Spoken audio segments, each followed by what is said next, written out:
Dear Bappa, आपला घर काऊन हालत आहे जी? भूकंप गिपंप आला असेल का नाही भाऊ? अबे चोराय वा, लगीत दारू पेल्या तुम्ही. हा घर नाही, तुमचा डोकसा हालत आहे, डोकसा. तुम्हाला पहिलेच म्हणलो लाईट पॅक मारा म्हणून. आता चढली ना दारू तुम्हाला? मला नाही चढ पप्पाजी. हे एवढी दारू तर माझ्या कडाला नाही लागे जी. हो जी काकाजी, माझ्या चेहऱ्याकडे पहा बरं. वाटतो का जी मी पेल्यासारखा? नाही रे बापू, नाही. त्या दिवशी मी ना काकाजी देशीचे 2 टिल्लू आणि हे टोंगऱ्या एवढी बियर मारून गेलतो घरी.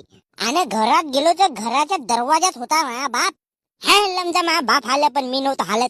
मी हे असा तुरटीच्या काळीसारखा सरळ उभा. तरी का झाला का माहित नाही, मा बापाने पट्टा काढलं आणि हे सुटावलं म्हणत्या का नाही, लमचे हात वर नाही गेले. सविते सविते, लमच्या दारू पेला का तिची साठवण येते जी मला. आवाना जी पप्पा, तिच्या माईसोबत लवकर सेटिंग लावून माझी सेटिंग लावून देवा ना. अबे त्या रोजी गेलतो बे तिच्या घरी, दोघही मायले की गहू निवडत होते.